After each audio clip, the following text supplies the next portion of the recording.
decorativos de sus dibujos a reproducir lo que era su propia mano. También se decía que dentro de los países muy fríos, como lo que era Siberia, las mujeres se tatuaban lo que es el dorso de la mano, el antebrazo y también lo que es la parte anterior de las piernas. Y los hombres también se hacían en las muñecas la marca o un signo que usaban como lo que era su firma. Entonces también decía que en la sociedad primitiva a todos los que eran como delincuentes se les hacía como una marca a fuego, que era como un medio individualizador y ejemplificador, y a esto se le llamaba lo que era el tatuaje judicial. Entonces, los estudios también hacen referencia a que las impresiones de huellas dactilares también se daban en lo que eran tablas de arcilla y a sello de arcilla. Y esto tenía un origen chino, antiguo, que representaba huellas e impresiones de lo que es el dedo pulgar. Siguiente. En lo que es el periodo científico, en China y Japón, y también en India, acá se utilizaron lo que son manchas digitales, ya sea de uno o de dos dedos, para, en este caso, sería lo que eran los documentos oficiales y privados. Pero no tenían como fines identificativos. Entonces, se consideraba como un acto solemne y era como un procedimiento de nuestro antepasado que era análogo para poner como final de los documentos el otorgante analfabeto. Hacía como una señal de la cruz, decía. Entonces acá tenemos a lo que son Marcelo Malpighi, que él pues se interesó por lo que son los dibujos eh, afiligranados que se observan en lo que es la yema de los dedos. Y él fue quien hizo la primera descripción. Entonces también está Noemías Greu, él era un botánico y médico inglés.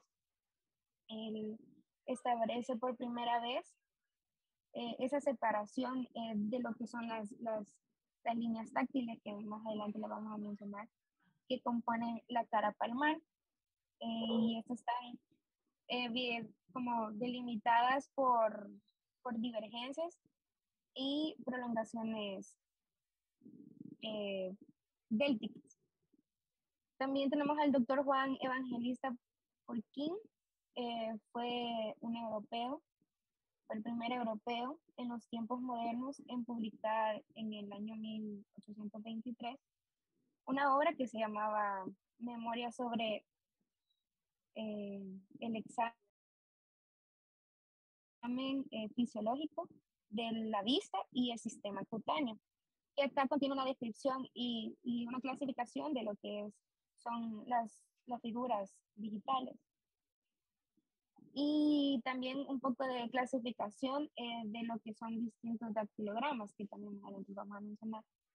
Y en esta década se registra como de forma oficial las huellas dáctiles para evitar lo que eran las falsificaciones. Siguiente. En el periodo actual, se conoce como edad contemporánea, acá la dactiloscopía entra como que es en el área de lo que es la investigación práctica. Entonces, aquí es William James Herschel quien está como a cargo del gobierno civil de Bengala, que lo que hace es evitar lo que es la suplantación de la personalidad en los hindúes. Y obliga a colocar lo que son las impresiones dáctiles sobre los documentos. También tenemos a Henry Fau. Llega a la conclusión de que por las que son las huellas dáctiles se puede identificar al autor de algún hecho delictivo. Y él es el que se inaugura la historia de la dactiloscopía identificativa al descubrir a un ladrón que él había dejado sus dedos manchados sobre su botella de licor. Entonces, por eso Pau es considerado como el padre de la dactiloscopía digital. Bien. Entonces, como concepto de dactiloscopía, entonces esto se deriva de lo que son los vocablos griegos, que significa dedos, y observación y examen. Entonces acá tenemos también que Juan Vucetich define a la dactiloscopía como la ciencia que se propone la identificación de personas físicamente consideradas por medio de la impresión o de la reproducción física que de los dibujos formados por lo que es la huella dactilar, que en este caso son las crestas papilares, en las yemas de los dedos de las manos. Y también otro como concepto que según el diccionario de la lengua española es como un estudio de las impresiones digitales utilizada para identificar a las personas. Siguiente.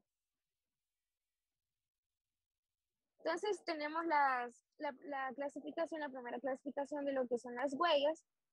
Entonces acá para clasificar las huellas dactiloscópicas, se emplean única y exclusivamente los tipos que se van a observar. Entonces, se emplean números, pero no para indicar como un orden a seguir, sino que para clasificar cuando los tipos de los dedos, como índice, medio, anular y meñique, en lo que son ambas manos.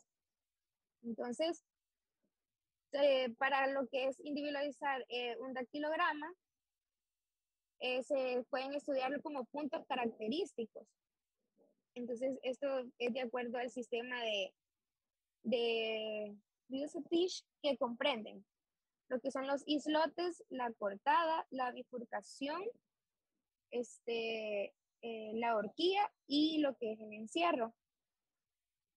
Por ejemplo, los islotes, estos son pequeñas crestas que tienen una extensión, pero esa extensión no va a exceder de 5 veces el grosor de la cresta. Entonces, la cortada, esta es como una cresta que nace en uno de los lados y no termina como su proyección, como su carrera. Entonces, también está lo que es la bifurcación. Entonces, esto se divide es una cresta que se divide en dos ramas. Entonces, se va abriendo como en una forma arqueada. Luego está lo que es la horquilla,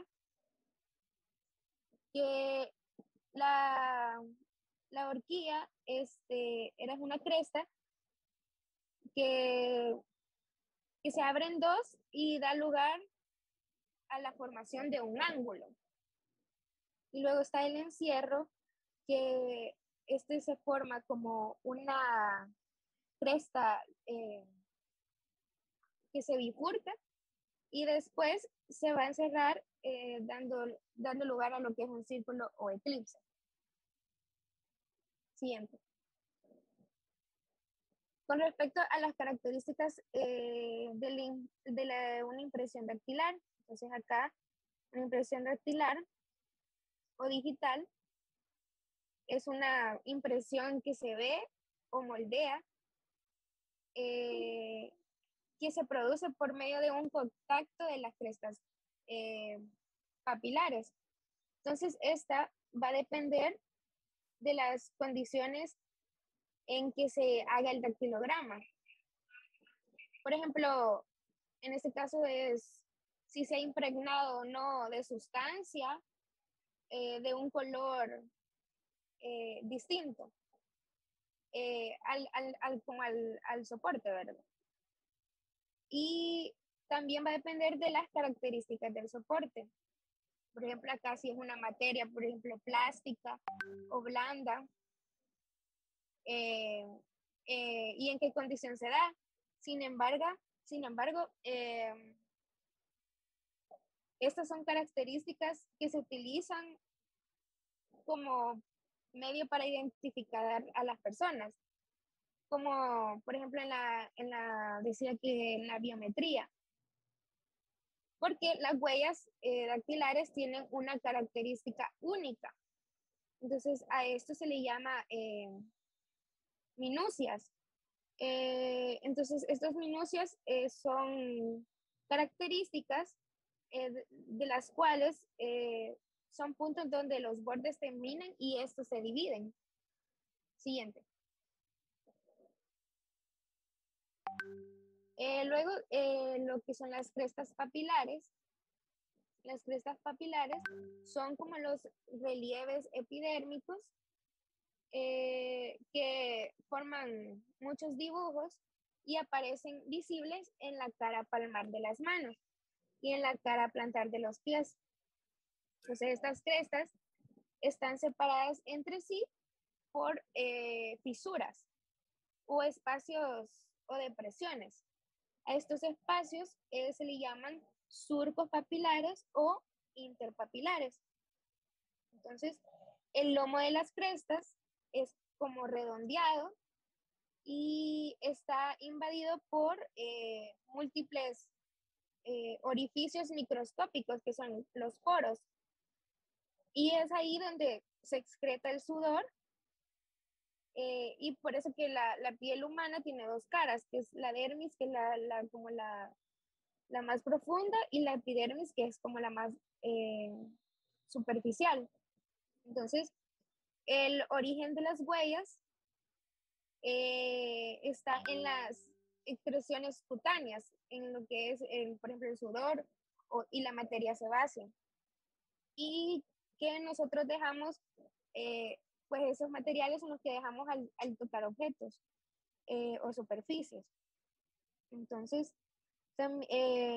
esos tipos también mencionaba que se denomina que son las huellas latentes. Estas también están compuestas por otra serie de elementos, por ejemplo, agua, decía que en un 99%, cloruro sódico, aminoácidos como son la arginina, la tiroxina, ácidos grasos y lo que son proteínas. Siguiente.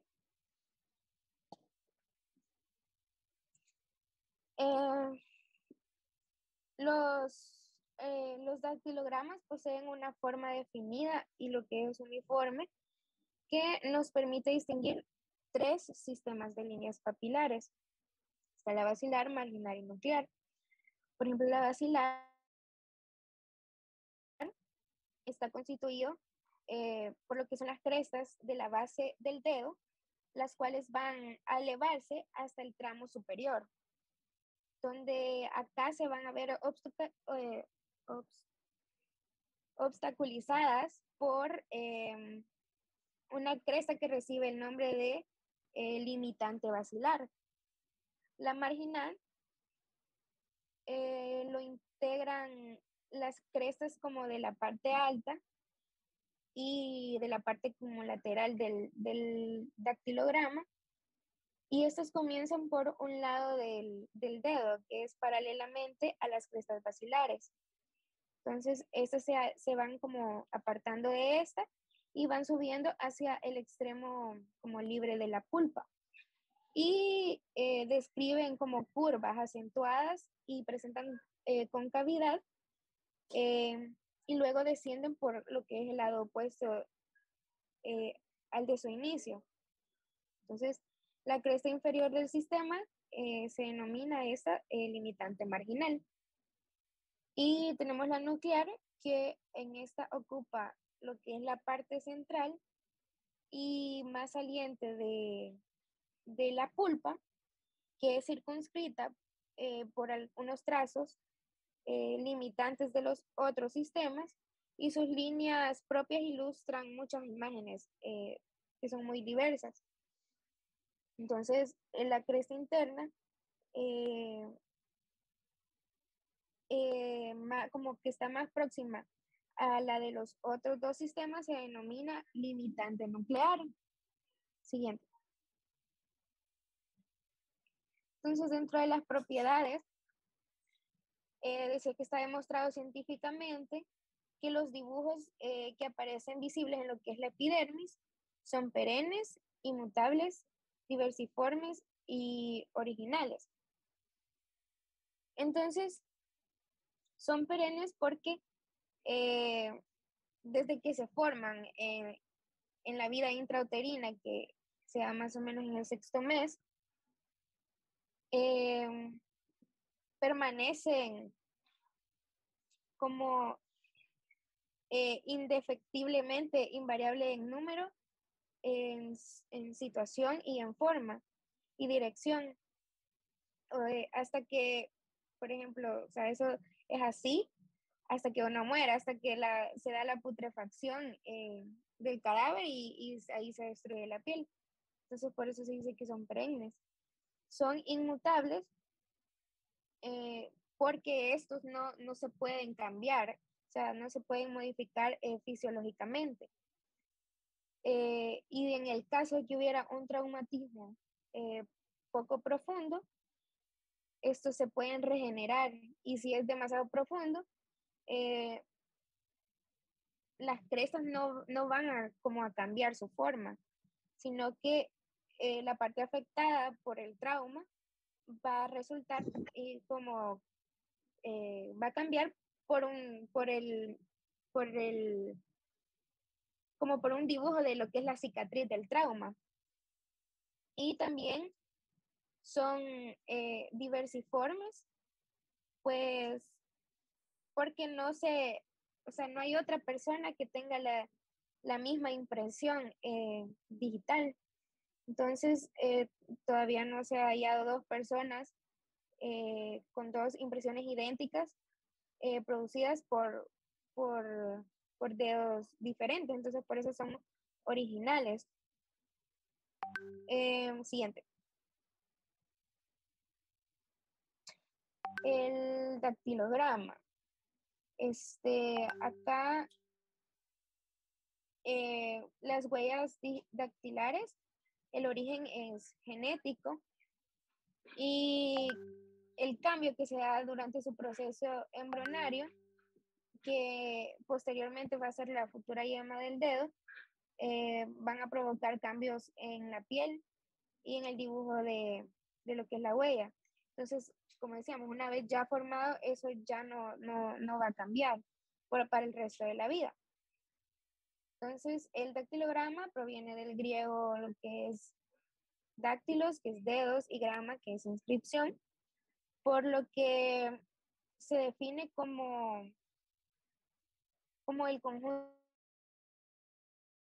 de lo que son crestas y surcos papilares que aparecen en las yemas de los dígitos. También se pueden definir como un dibujo formado por lo que son las crestas papilares y los surcos que aparecen en la yema de los dedos, de las manos, o su impresión o reproducción gráfica. Siguiente. Entonces, hay tres variedades de dactilograma. Lo que es la natural, la artificial y el conocido generalmente con el nombre de huellas digitales. Por ejemplo, el dactilograma natural es el que existe en las yemas de los dedos, que es el que se encuentra en la piel. Lo que es el dactilograma artificial, este es el dibujo o impresión que obtienen por operadores al imprimir detalladamente en un soporte adecuado, normalmente por papel o cartulina, en la cara palmar de los dedos, como si fuera un sello. Y después entintarla con una sustancia como colorante. Luego están lo que son las huellas digitales. Estas son las impresiones que son dejadas de forma involuntaria cuando se tocan los dedos con algún material blando o superficie lisa o tersa o pulimentadas. Entonces, las huellas digitales, por ejemplo, son las que el delincuente puede haber dejado inconscientemente en un lugar del crimen. Estas pueden ser ya sea visibles o invisibles. Visibles porque son perceptibles a simple vista, ¿verdad? E invisibles porque estas también son llamadas latentes porque estas van a necesitar de un reactivo revelador. Siguiente. Entonces, las huellas visibles, hay también una como su clasificación, que son las huellas por adición o estampadas. Estas son las que son causadas al tocar con los dedos, previamente manchados con cualquier material como sangre, pintura, grasa, polvo, o mezclado con sudor o cualquier otra. Una superficie apta, dando lugar a que quede depositada parte de esa sustancia. Entonces, acá se produce, al llevarse con las crestas papilares, la materia de tizna, la superficie tocada, como por ejemplo lo que es un barniz, una pintura. El dactilograma aparece entonces invertido. Entonces las zonas elevadas van a corresponder a lo que son los surcos interpapilares y las zonas hundidas a lo que son las crestas papilares. Luego están lo que es las huellas moldeadas, que estas se van a originar por la presión de lo que es la cresta papilares sobre cualquier textura blanda como marcilla, cera, arcilla, etc. Siguiente. Luego están las huellas latentes, que las huellas latentes o invisibles, que se llaman así por su condición de que no se aprecian a la vista, ¿verdad? Entonces, esas son formadas a partir de un sudor que exudado por las glándulas sudoríparas y de una como pequeña cantidad de aceite procedente de las glándulas y estas de las glándulas que se vacían adyacente a los folículos pilosos y requieren para su estudio o posterior identificación algún tratamiento con algún reactivo adecuado para que estas sean reveladas. Siguiente. Luego están los primeros sistemas. Siguiente. El sistema de Purkinje. Acá lo que es el profesor Jones Purkinje, que es famoso por lo que es la investigación del sudor y la piel, publicó un sistema de clasificación de las huellas dactilares en lo que son los 9 patrones, que son la curva transversal, la estría longitudinal central, la línea oblicua, lo que es la presía oblicua, el verticilio en forma de almendra, el verticilio espiral, eclipse, círculo y doble verticilio. Siguiente. Luego tenemos lo que es la clasificación de Francis Galton, que era un crítico que usaba medidas lo que son antropométricas, que él le ayudaba para lo que es la identificación de criminales. Entonces acá mencionaba que dichas medidas podrán como variar por factores mínimos, como el instrumento que se utiliza o las personas encargadas de la medición. Entonces, se dedicó a la investigación del uso de huellas dactilares y a los 4 años publicó su libro, en el que mencionaba que las huellas dactilares son únicas y son permanentes. Entonces, de esta forma, él creó un sistema que le permitía clasificar las huellas en 3 grupos, la L, la W y la A. La L que representaba una presía, la W que representaba un verticilio y la A que representaba un arco. Siguiente. Los sistemas modernos. Siguiente. Luego está Juan Buistich y el sistema argentino, que se basó en lo que es la investigación de Galton sobre las huellas dactilares y comenzó a incorporar en el sistema penitencial de Argentina, dejando la antropometría. Entonces, esto le permitió analizar que para poder lo que es emplearse a nivel mundial se necesita un sistema útil y manejable. Entonces, por eso creó un sistema que emplea categorías para clasificar, archivar y localizar las tarjetas de lo que son las huellas dactilares y lo denominó ignofalangometría. Pero en el 1896 le cambió el nombre a sistema de dactiloscopía. Siguiente. Y luego está lo que es la nomenclatura del sistema de Buistich. El sistema de Buistich dio una división a la presía del sistema de Galton, dando la presía interna, que aquí se evidencia como la letra I, y la presía externa como la letra E. Entonces, los patrones de los pulgares eran representados por las letras, mientras que los otros por medio de los números. Entonces, por eso que tenemos que acá es el arco, la presía interna, la presía externa y el verticilio. Entonces, en el dedo pulgar los clasificaba como A, I, E y V, y como decía, los otros dedos con números, que son 1, 2, 3 y 4. Y ahora va a continuar mi compañero.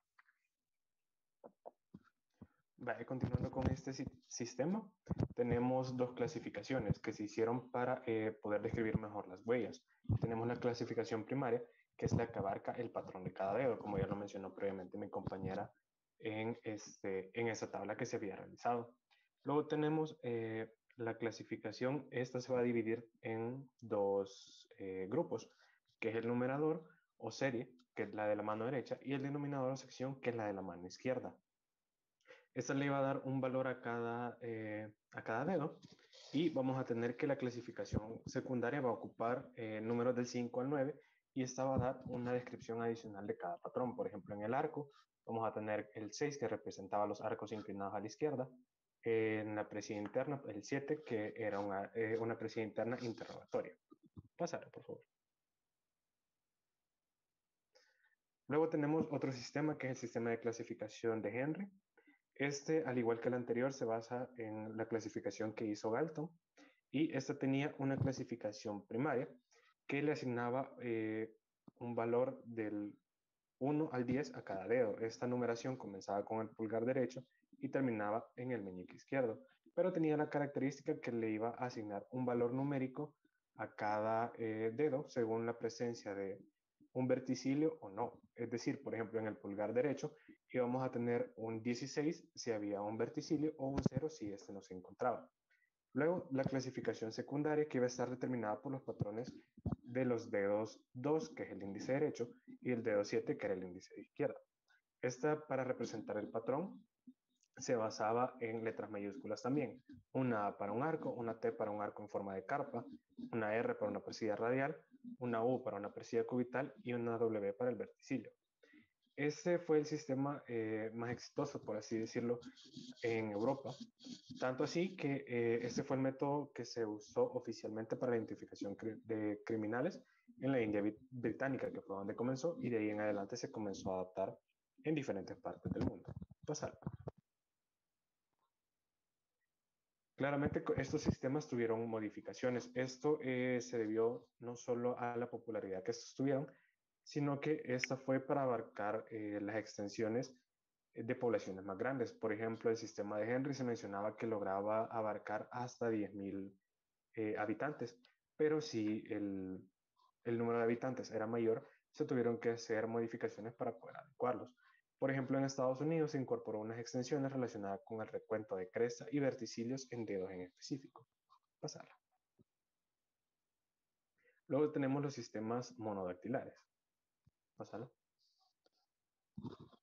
Los sistemas monodactilares se crearon como respuesta a ciertos problemas o inconvenientes que presentaban los sistemas polidactilares, que tenemos que estos eran útiles para los criminales reincidentes o del sistema penitenciario. Como sabemos, estos pues ocupaban los 10 dedos y en una escena del crimen o donde no se podía obtener los 10 dedos no eran funcionales. Entonces, se crearon estos sistemas para poder abordar estos problemas, aunque la mayoría de estos tenían su base en sistemas existentes, mientras que algunos de estos eran completamente nuevos. Pasarla. Tenemos, por ejemplo, el sistema monodactilar de Batley, que este postulaba que las huellas dactilares encontradas podrían ser individualizadas mediante una impresión conocida del dedo del delincuente, es decir, con uno solo bastaba. Este empleaba 10 patrones diferentes para poder identificar los dedos, perdón, las huellas que se podían encontrar en alguna escena del crimen. Estas huellas conocidas de una tarjeta de arresto se clasificaban de forma individual. Pásala, por favor. Entonces se establecían 10 colecciones, una por cada dedo. Estas tarjetas, para facilitar la identificación, también incluían el número y el nombre del dígito, así como un número de referencia de un delincuente. Y aquí a la derecha pueden ver cómo eran estas tarjetas que se ocupaban. El problema fue que a medida que comenzaron a crecer el uso de este sistema, se dieron cuenta que se creaban muchas tarjetas y muchas colecciones de dedos.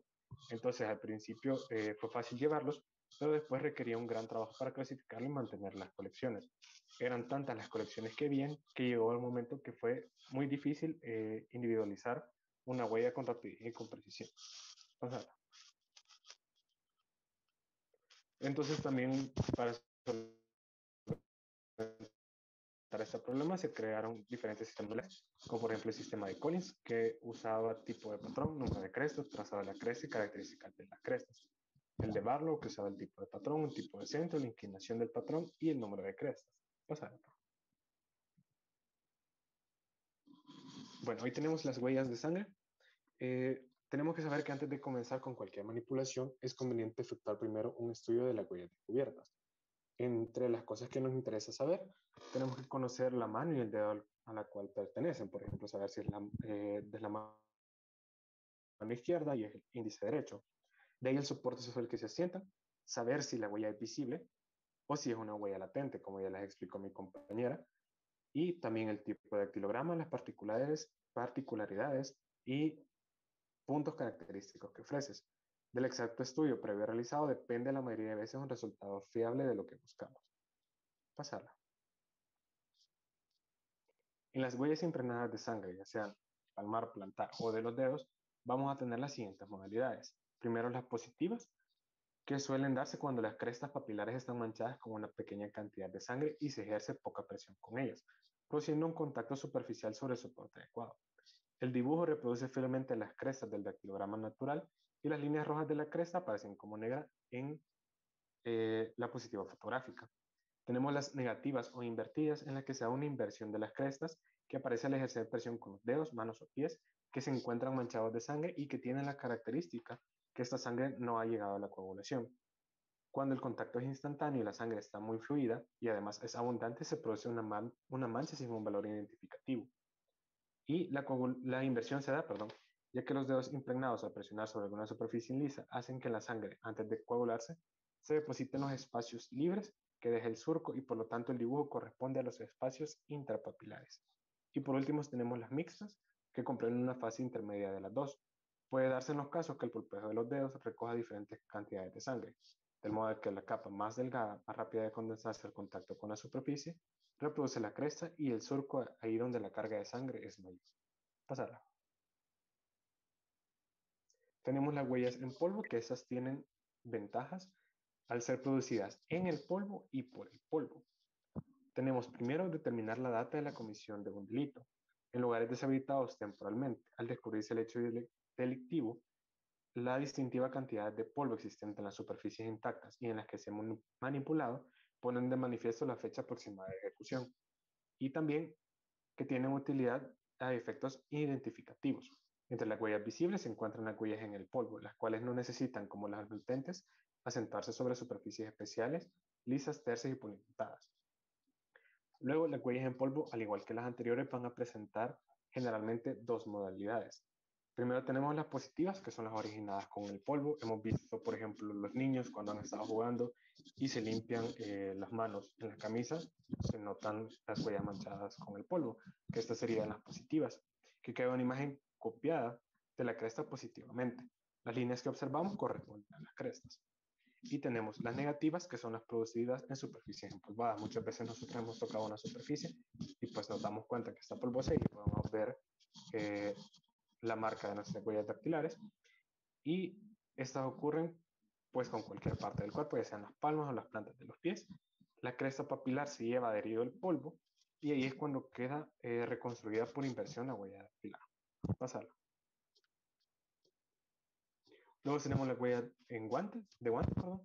A pesar de lo que se cree, las manos enguantadas sí pueden dejar una huella de valor identificativo en el lugar del hecho. Si no pudimos distinguir una piel de la otra, los guantes tendrían escaso valor a efectos de identificación, aunque fueran susceptibles de quedar reproducidos en los soportes adecuados para ellos. Algunos autores llaman este tipo de huellas impresiones de guantes. Con el uso frecuente de los mismos y desprenderse de ellos, en algunas ocasiones, y dependiendo de la calidad del material, vamos a poder ver que se observan huellas, aun que la persona está usando guantes para protegerse de eso.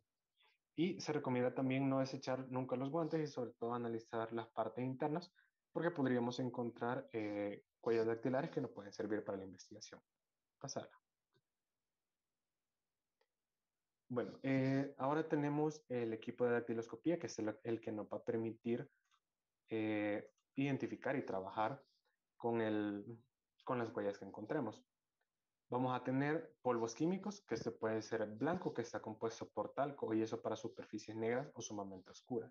Gris, que es un compuesto por aluminio sumamente útil para rastros donde ha ocurrido en cierto tiempo, ya que posee una gran adherencia.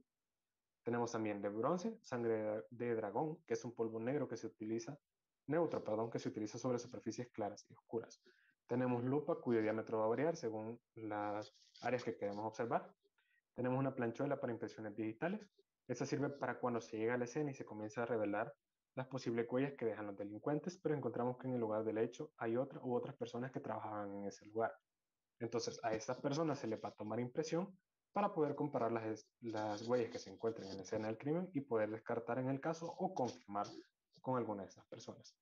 También tenemos una lámpara de luz ultravioleta, lentes transparentes, tijera y cuchilla, pinza, marcador de metal, frascos pequeños de partículas de atomizador, 4 cintas reveladoras con las que se hace el levantamiento de las huellas, brochas magnéticas, mascarillas y algo así.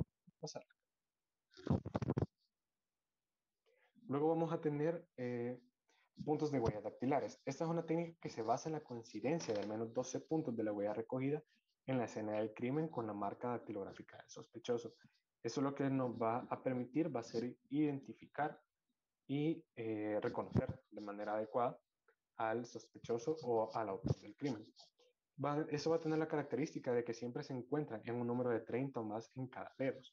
Como sabemos, las huellas dactilares son algo con los que nacemos y que no se alteran mientras la piel no sea destruida. Cada huella dactilar tiene unas coordenadas para saber qué tipo de huella es y se miden a partir de la zona delta, que es a lo que se va a explicar en la siguiente diapositiva y sabemos que es estadísticamente imposible que coincidan entre dos personas. Pasarla, por favor. Como les mencionaba, la zona delta. Si ustedes han tenido curiosidad y han observado sus huellas dactilares, van a ver que todas las líneas tienen un punto de confluencia y este punto de confluencia es conocida como la zona delta. Y como lo menciona la definición, es la zona en la que confluyen los círculos concéntricos que parten del centro de la huella con el resto de rayas o surcos de las yemas de los dedos, que vienen desde la parte externa del dedo. También vamos a encontrar otras dos áreas y otras dos partes importantes, que son los surcos que tienen todas las huellas y el núcleo, que es el centro de la huella propiamente identificada. Vamos a tener dos clasificaciones de las huellas, por así llamarlas, que es la huella debitada, que es una huella que no se ha identificado, y una huella indubitada, que es la huella que sí se ha identificado. Estos puntos tienen una cantidad mínima e imprescindible para determinar una identidad. En El Salvador, la división política, técnica y científica toma como suficiente de 8 a 10 puntos característicos, siempre que no tenga alguna desemejanza o que no tenga alguna explicación. Pasar. Y regresando a lo de los sistemas, tenemos puntos característicos o patrones que podemos encontrar en las huellas, que son esos los puntos que tienen que coincidir para poder hacer la identificación del sospechoso. En estas encontramos la bifurcación, una cortada, un empalme, encierro, extremo de línea, horquilla, islote o punto. Por ejemplo, la bifurcación es una línea en que en algún punto de su camino se divide o bifurca formando un ángulo más o menos agudo. El empalme, este se da cuando une dos líneas que van en paralelo. Existe otras que se van a unir en diagonal. Tenemos el extremo de la línea, que es una línea que queda interrumpida en uno de los extremos sin que exista una continuidad de este. Tenemos el islote, la línea que es un poco más grande que el punto y está formada por dos o más puntos. Y el punto, como pues, la imagen lo muestra, es el punto y es lo más pequeño que se puede encontrar en la cresta papilar. Pasarla. Tenemos técnicas más modernas que permiten la identificación. Muchos países se han actualizado con estos sistemas y tenemos, por ejemplo, la fluorescencia de rayos X, que es una nueva técnica para el descubrimiento de huellas en superficies que no son perceptibles para el ojo humano, o por otros métodos o sistemas de recuperación de huellas que se emplean y no son capaces de recolectar estas huellas. Tenemos también la fluorescencia de microrayos X, que se basa en residuos de elementos químicos presentes en las impresiones que dejan los dedos de los objetos que tocan. Tenemos que este método tiene varias ventajas. Por ejemplo, las huellas no son tratadas de ninguna manera y se pueden individualizar por una imagen de computadora por medio de un escáner. Pueden detectar también electrolitos como el sodio, el potasio y el cloro y hacen visibles las huellas digitales impregnadas sobre la piel humana. Obviamente, como todo sistema moderno, va a tener un precio elevado y el aparato llega a costar 175,000. Pásala.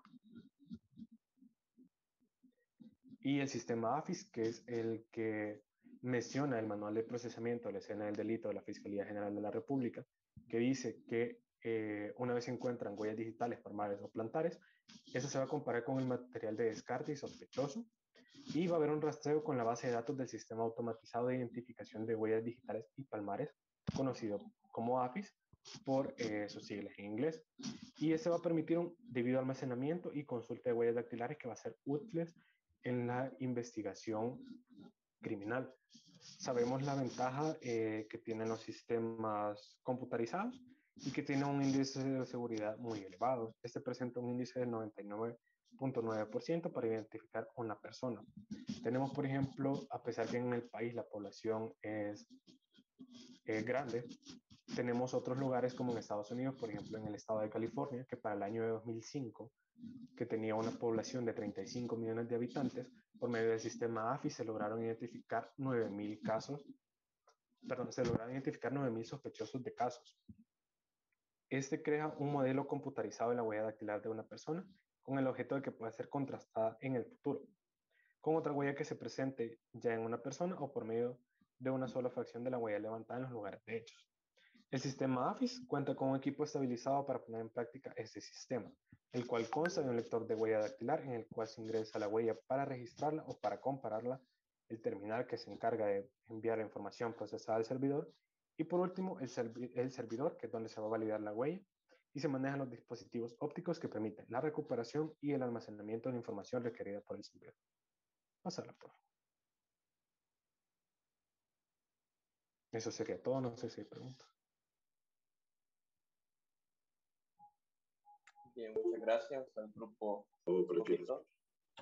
No sé si sus compañeros tienen alguna pregunta para el grupo.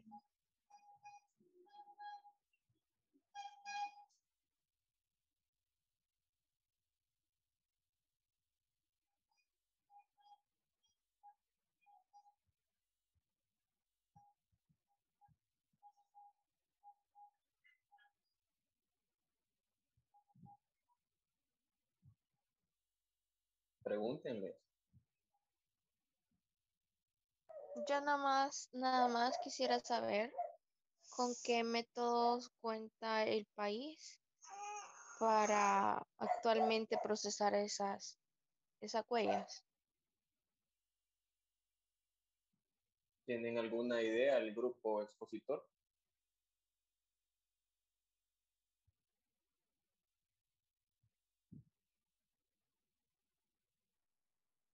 Pues yo solo encontré, como les mencioné, el sistema AFIS, que es el que se emplea para contrastar las huellas que se tienen registradas. ¿Alguien más?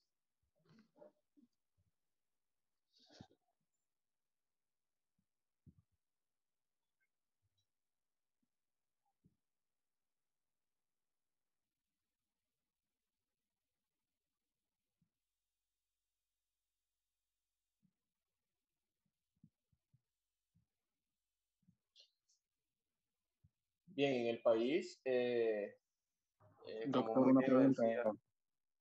Ajá, dime.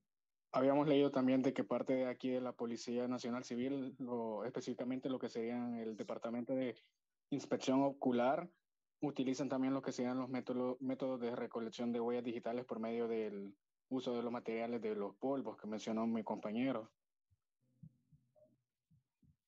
Sí, es que están, por ejemplo, están las maneras o las formas de recolectar la huella, ¿verdad?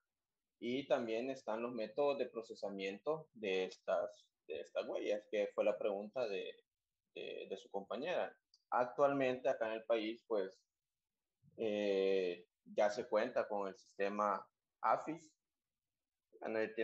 Ya se tiene bastantes años de venirlo utilizando la Policía Técnico-Científica.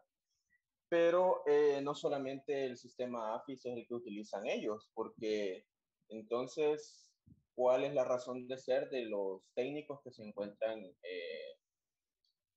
en el centro o allá en el centro de investigación de la Policía Técnico-Científica? No solamente es de procesar e ingresar las huellas que los compañeros de inspecciones oculares son los que recolectan en la escena de los delitos, ¿verdad? No solamente se dedican a eso, sino también ellos utilizan otros métodos como de comprobación, digamos que utilizan la manera computarizada y también utilizan la manera no computarizada, que es a la antigua, por decirlo así, ¿verdad? Ellos empiezan a estudiar las crestas, bifurcaciones, las horquillas, todo eso ellos lo pueden estudiar, por decirlo así, a pie. O sea, ellos pueden utilizar las impresiones o las huellas que hayan recolectado y las empiezan a estudiar. Incluso, por eso es que es muy importante el Registro Nacional de Personas Naturales, porque si ustedes recuerdan, a ustedes les tomaron las impresiones de sus deditos al momento de ir a sacar por primera vez su DUI.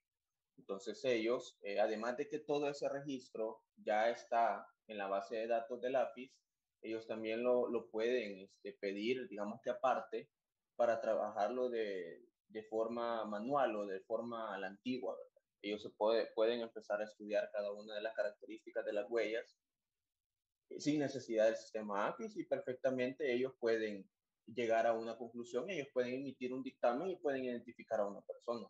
Ellos están completamente capacitados para realizar este tipo de pericias. Claro, el porcentaje de certeza baja, ¿verdad? Porque Claro, el con error el, humano, el error humano es un poquito, o sea, la probabilidad de que nosotros como humanos nos vayamos a equivocar es un poquito mayor que lo que ya está computarizado, ¿verdad? O ya está automatizado. Entonces, esa es la única, digamos que la única desventaja o la única diferencia. De ahí, todos los técnicos o todos los peritos que están en el área de dactiloscopía de la Policía Técnico-Científica están capacitados para realizar este tipo de pericias. Aún, ¿por qué? Porque si el sistema AFI de repente, de un día para otro, se cae o deja de funcionar, ellos tienen que sacar esas pericias, porque recordemos que estos sistemas son pagados. Quienes los distribuyen son empresas estadounidenses, principalmente, bueno, quienes tienen el control de esto, pues es el FBI. Entonces, ellos manejan todos estos servidores, todos estos software, hardware y todo eso. Entonces, si esto llega a fallar en algún momento, pues los peritos están obligados a realizar identificaciones y a realizar sus pericias a la antigua. Y tienen que hacerlo. Y ellos están capacitados y pueden emitir un peritaje de ese tipo. Entonces, digamos que se utilizan las dos formas, ¿verdad? La forma antigua o la convencional y la forma, pues, automatizada, ¿verdad? O el sistema AFIS. Doctor, y ¿Alguna tengo otra otra pregunta? pregunta. Tengo Dígame. otra pregunta. ¿Cómo se determina, digamos, en un objeto que esté manipulado por varias personas? ¿Cómo se determina en sí o qué uso se le dan a cada una de estas huellas que se encuentran en un objeto? Todas las huellas que, bueno, el grupo, tal vez quieren participar el grupo expositor. ¿Alguna idea?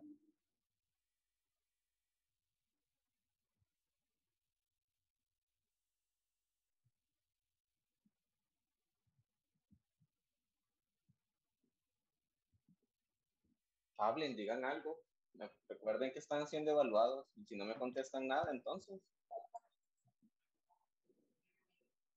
O sea, tu pregunta es... Los que ya expusieron, no. Quiero que hablen los que no han expuesto. ¿Puede repetir la pregunta, por favor? Repite la pregunta. ¿Cómo se determina o para qué fin, digamos, un objeto, una pistola ha sido manipulada varias veces en una escena que aparentemente es como ese suicidio, pero no es así porque se encuentran otras huellas? ¿Cómo se logra determinar eso? Doctor, a mí se me ocurre que como habíamos leído de la fluorescencia, tal vez con este tipo de técnicas podemos como individualizar las huellas. No. ¿Alguien más?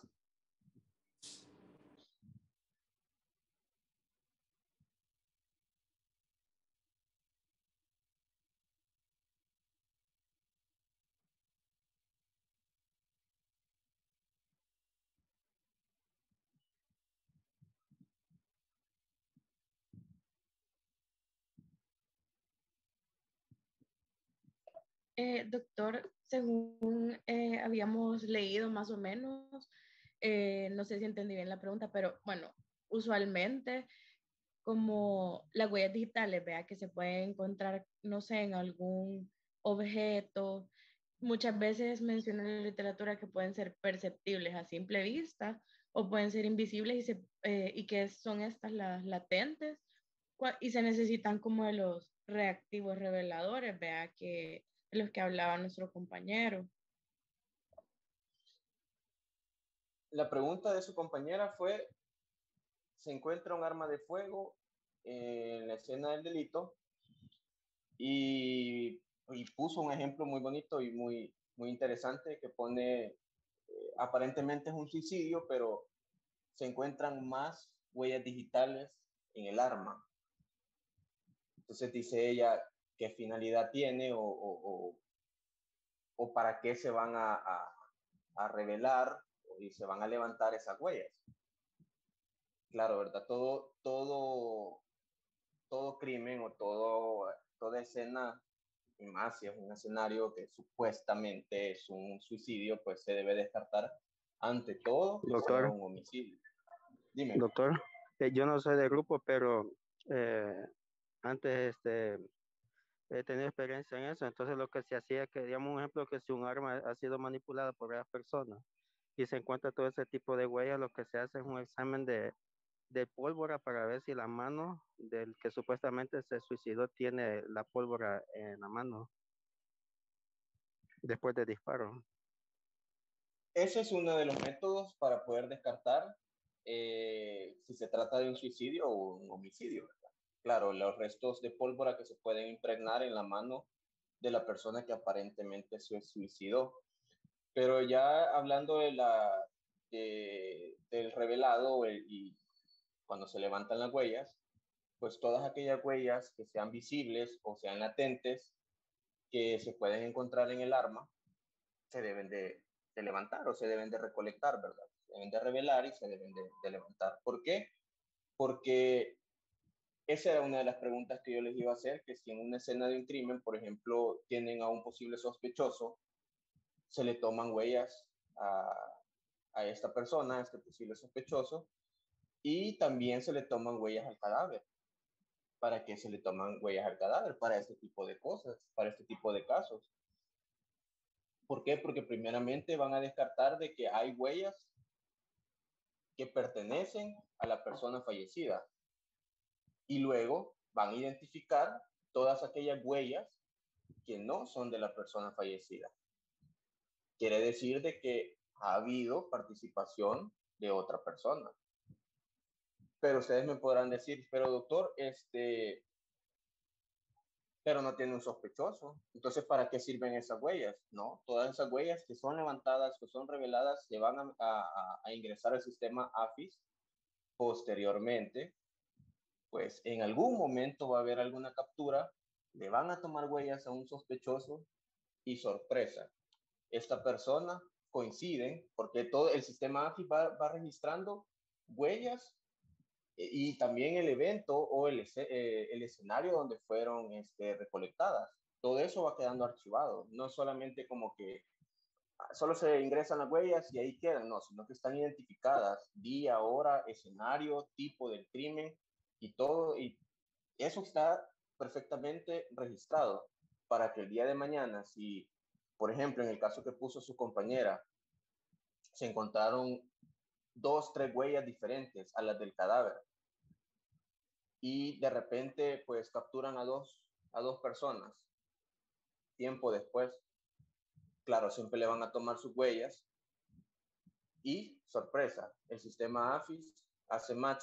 o hace una identificación de que estas personas, las huellas digitales de estas personas tienen relación con el caso del suicidio de don Pedrito, por ejemplo. Y entonces ahí la investigación ya cambia, porque se tenía como una sospecha o un posible suicidio, pero ahora ya no va a ser un posible suicidio, sino va a ser un homicidio. Ya la investigación va a cambiar. ¿Qué tienen que ver las huellas digitales de estas dos personas que capturaron a las huellas que estaban impresas en el arma de don Pedro? Entonces ahí la investigación toma un giro muy diferente y por eso es que si ustedes se fijan y ustedes podrán ver o podrán haber escuchado, los procesos judiciales se tardan ni un montón. Pasan a 2, 3, 4 años incluso presos las personas que son capturadas o los sospechosos sin darles una sentencia o declararlos completamente culpables. Es por este tipo de cosas, porque las investigaciones van cambiando, van tomando otros giros dependiendo de los hallazgos que se van tomando. La policía técnico-científica, no sé si ustedes pues han tenido la oportunidad de verlo, ellos cargan un aparato. Mucho cuidado cuando ustedes llegan a cometer alguna falta o lo que sea, pues ellos andan un aparatito, es como un celular, por decirlo así, que ya no es tanto de que utilizan polvos específicos o utilizan una plancha o una como, ¿qué? De eso, de los sellitos que se utilizan, de esos sellos de madera, ya no se utiliza eso y en papel, sino que ellos andan una especie de un celular donde solamente ponen sus huellas e inmediatamente está conectado con el sistema AFIS. Ellos pueden estar en el lugar más recóndito del país, pero los encuentran a ustedes, a uno de ustedes, lo agarran, le toman las huellas y si usted ha tenido participación en otro crimen o en otro hecho o sus huellas han estado involucradas en otro hecho, inmediatamente el sistema AFIS le hace una comparación y le dice al policía que le ha tomado las huellas, esta persona la estamos persiguiendo por tal delito.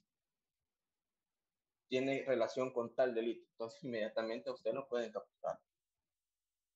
Esos son como los avances que se han tenido dentro de la policía técnico-científica. Antes solo se tenía o se pagaba el software del AFIS y solamente cuando se levantaban o se revelaban las huellas digitales en la escena del delito se llevaban a la policía técnico-científica, se procesaban y ahí se podían hacerle los cotejos.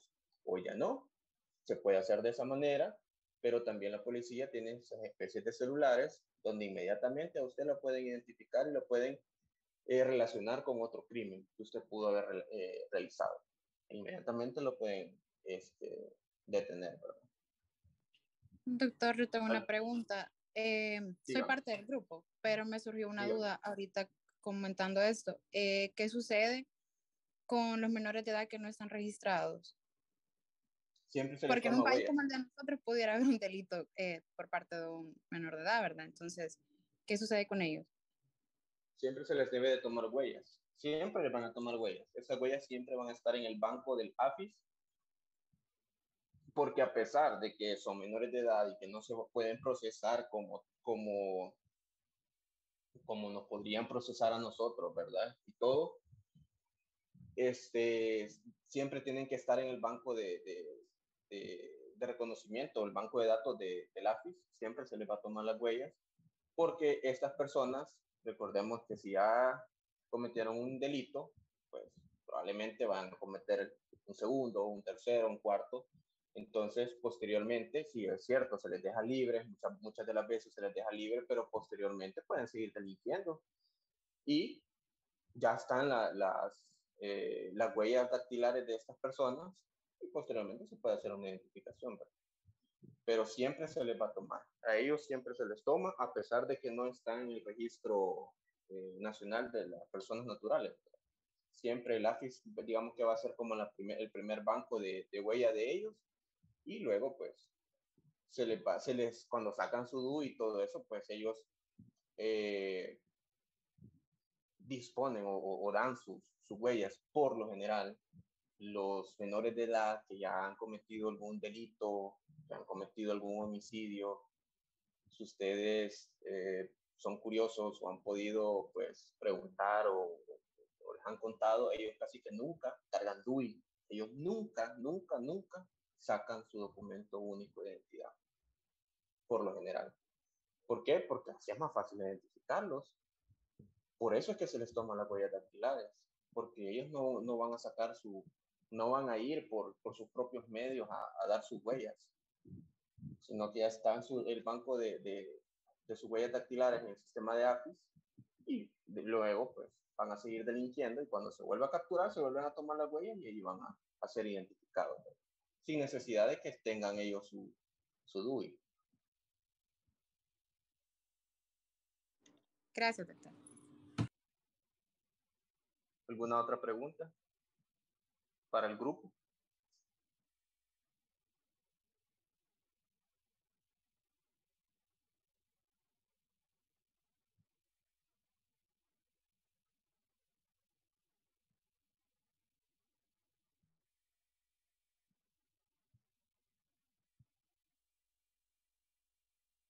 Para el grupo, para alguno de los integrantes del grupo, ¿cuántos puntos de coincidencia mencionó su compañero que son necesarios para hacer alguna identificación o hacer match con alguna de las huellas en el sistema AFIS? Con respecto a eso, doctor, decía de que se necesitaban de 8 a 10 puntos. El sistema AFIS tiene dos utilidades o tiene dos variantes, ¿verdad? ¿Cuáles son estas dos variantes? ¿O cuáles son las dos modalidades en las que se podría utilizar el sistema AFIS?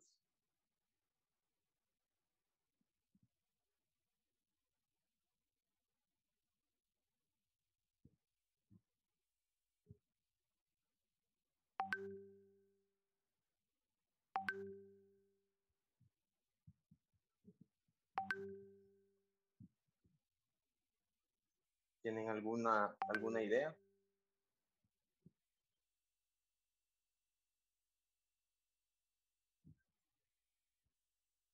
Doctor, ¿no sería un lector de huella dactilar?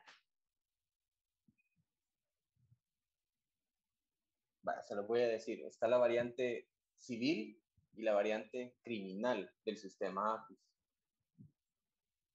¿Para qué sirve la variante? Si tienen alguna idea, ¿para qué nos podría servir el sistema AFIS en la modalidad civil?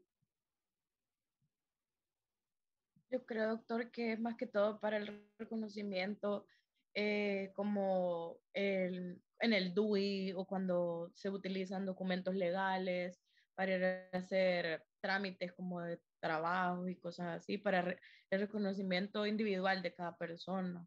Y el otro, el criminal, pues ya para reconocer las personas que han estado o como sospechosos o que ya han tenido algún delito asociado a sus huellas, como para que sea más fácil poder reconocerlo. Correcto, ¿verdad? Sí, así es. La variante civil, pues, se utiliza sobre todo para eso, para la identificación de posibles fraudes de identidad, principalmente. Aquellas personas que quieren, pues, suplantar a otra persona o que tienen, pues, dos, o que quieren tener dos identidades. Con esto, pues, ya se tienen las huellas dactilares de esta persona y pues posteriormente no podría suplantar o no podría suplantar a otra persona, pues porque ya está en el registro de todo esto. Si lo llegase a hacer una persona, inmediatamente se puede identificar como que no son coincidentes las características de las huellas dactilares de la persona que dice ser la otra, no son coincidentes. Entonces está la figura del delito de está suplantando la identidad de otra. Y como usted mencionaba, la del criminal, pues es la identificación en todos los hechos delictivos que se pudieron haber dado. ¿Puedo tomar huellas dactilares en un cadáver putrefacto? ¿Tienen alguna idea? ¿Se podría? Creería, doctor, que no, porque ya la forma de la huellita prácticamente ya no está. Es como eh, darle el ejemplo de que cuando la gente tiene ya los deditos demasiado, que ha pasado bastante tiempo, digamos que ha tocado bastante tiempo el agua y digamos le toca como ir a sacar el DUI, los deditos, la forma cambia, algo así, tengo entendido. Y por eso no dejan al mismo tiempo tomarlo. Doctor, yo quería agregar también que yo había leído de que las huellas dactilares estaban presentes desde los 6 meses de gestación hasta el punto en que el cadáver se vuelve putrefacto, entonces no se pueden tomar. Fíjense que eso es lo que se creía, o eso es lo que, pues, se sabe de la literatura y pues en la práctica, ¿verdad? Claro, un cadáver putrefacto, pues dependiendo del tipo de estado de putrefacción que tenga el cuerpo, pues así van a ir siendo los cambios que se van dando en la piel, sobre todo, ¿verdad? Bueno, eso lo vamos a ver más adelante en los fenómenos cadavéricos. Pues, por lo general, el cadáver, pues, cuando está en la etapa enfisematosa, pues está llena de aire, entonces toda la morfología de la piel cambia. Pero hay en ocasiones en los que cuando son cadáveres podridos que tienen aproximadamente 24 o 48 horas, que no están completamente inflados, por decirlo así, o que están en su fase cromática, pues por lo general la policía toma huellas y se pueden revelar con bastante certeza algunas características de las huellas dactilares de los cadáveres podridos. Como les digo, de 24 a 48 horas más o menos, cuando está en su fase cromática el cadáver. Pero resulta de que los mexicanos nos llevan miles de años luz en las ciencias forenses y pues ellos han inventado una forma de revelar huellas dactilares en cadáveres putrefactos. Resulta que ellos los sumergen en una sustancia, en ciertos químicos, los dejan entre 48 a 72 horas a estos cuerpos, y lo que hace pues estas sustancias o estos químicos es rehidratar la piel. Entonces, rehidratando la piel, el cadáver pues no llega casi que a la misma textura de, por ejemplo, nosotros vivos o un cadáver que es menos de 24 horas, pero sí se ve sí hay posibilidad de poder revelar las huellas dactilares, incluso en los cadáveres que ya están en saponificación, o sea, que ya han pasado mucho tiempo sumergidos en agua y que pues prácticamente se han hecho jabón, ¿verdad? Estos cadáveres los pueden sumergir en estos químicos y ellos pueden revelar algunas características de las huellas dactilares de los cadáveres para identificación.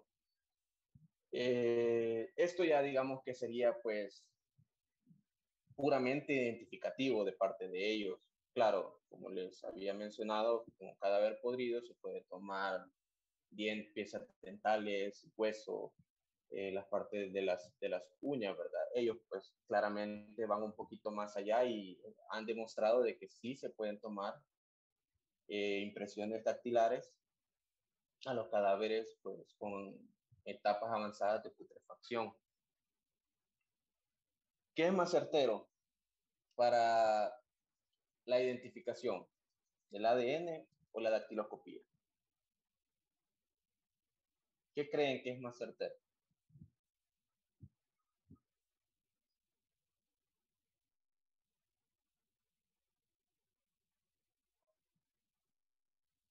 El estudio del ADN, doctor. ¿Por qué?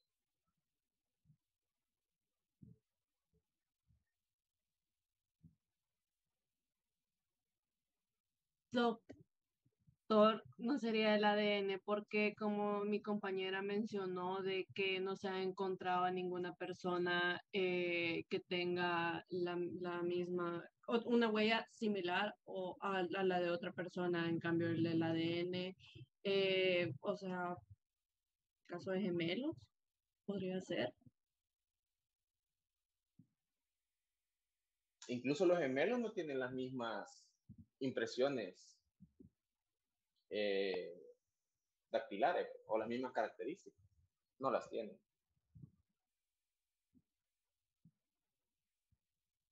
Siempre va a ser bien característico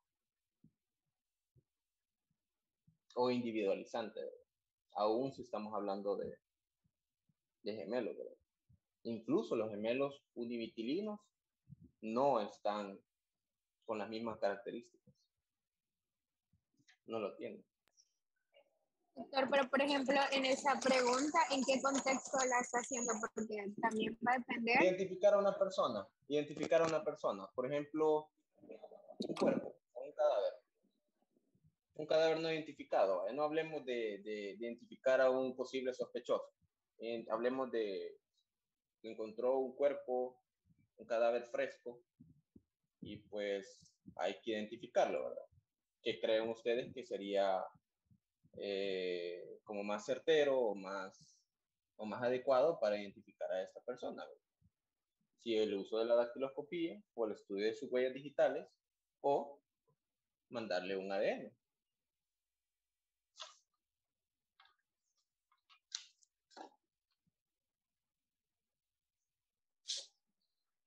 Pero bueno, por lo menos yo pienso que es como más eficaz el ADN, pero por ejemplo, acá tendríamos que tener una base de datos de ADN para realizar el reconocimiento de la persona.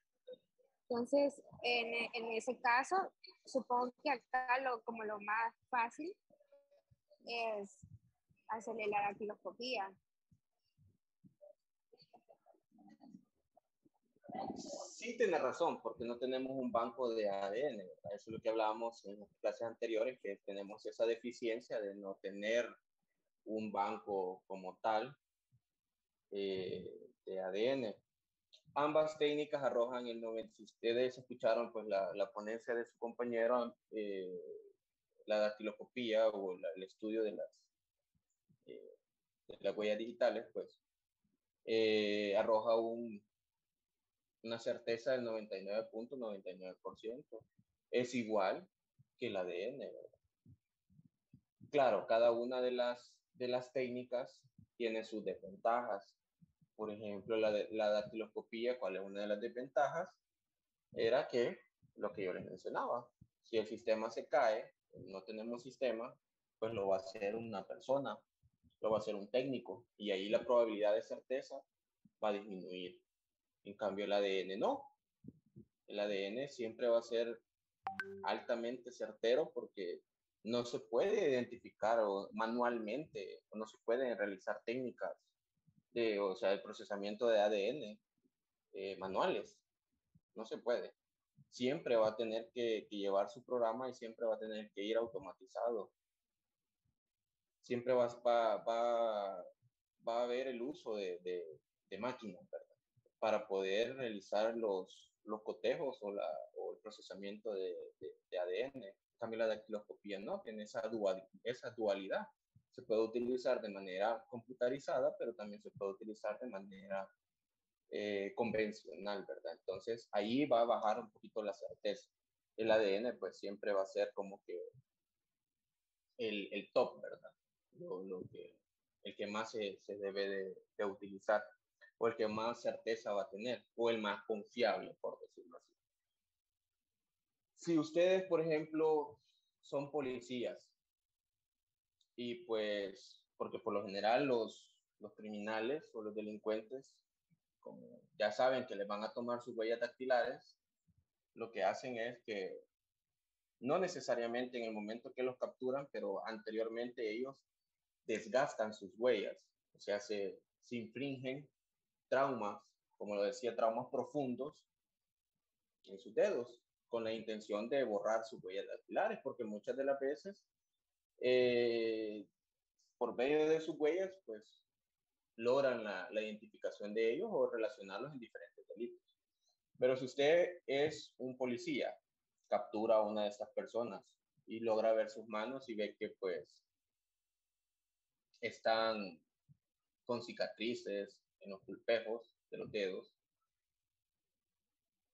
¿tomarían siempre las huellas dactilares o dirían, no, tiene tejido cicatrizal o tiene cicatrices, no se logra identificar muy bien pues las características, entonces no hay que tomarle huellas?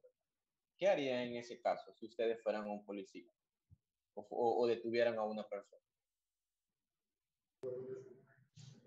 Depende, por ejemplo, si pudiera tomársele a otro dedo que no fuera, porque generalmente es el pulgar, pero no creo que tuviera todos los dedos de la mano con cicatriz. Se toman todos los dedos. Se toman las impresiones de todos los dedos, no solo del pulgar. Toman las impresiones de todos los dedos, tanto a los sospechosos como a los cadáveres. ¿Qué haría en ese caso? ¿Lo toma o no lo toma? Doctor, la literatura mencionaba de que en ese caso también se le puede hacer la toma de las huellas, solo que al observarlo o hacer el estudio microscópico se van a observar lo que serían como pequeños rasgos de cicatrización del tejido, que a la larga se puede volver a tomar las mismas características de la huella digital que tenía anteriormente, pero que se van a notar estas pequeñas cicatrices. Claro, su compañero lo mencionó en la exposición, ¿verdad? que si bien es cierto, hay traumas profundos, las características no van a cambiar, sino se van a sobreponer tejido cicatrizal. Ellos creen, o muchas veces se borran o se infringen este tipo de traumas, pero realmente no solo se utiliza o no solo se identifica la parte central de los pulpejos, o donde está el núcleo o el delta, que se dibuje el núcleo o se vaya a dibujar el delta. Por lo general, estos son los que lastiman. Toda la parte de afuera, donde están las bifurcaciones, donde están los puntos, donde están las crestas, muchas de las veces están conservadas. Entonces, en estos casos los policías están obligados a tomarlos. ¿Por qué? Porque una de las características del sistema AFIS es que reconstruye, tiene la capacidad de reconstruir, dependiendo de cómo es la morfología externa o de las características, de las otras características de la huella, el sistema puede reconstruir este tipo de faltantes. Esa es una de las ventajas, y claramente una persona o un técnico que lo haga de la manera convencional no lo va a poder realizar. El sistema AFIS sí lo realiza. Puede reconstruir una huella digital, tal vez no al 100%, pero se acerca mucho, suficiente como para identificar o para hacer un match con otra de las huellas que ya tiene en su banco de datos y poder hacer un cotejo y una identificación. Entonces, sí, en estos casos sí están obligados a tomarle siempre las impresiones de huellas dactilares para una reconstrucción y un posible cotejo. ¿Tienen alguna otra pregunta?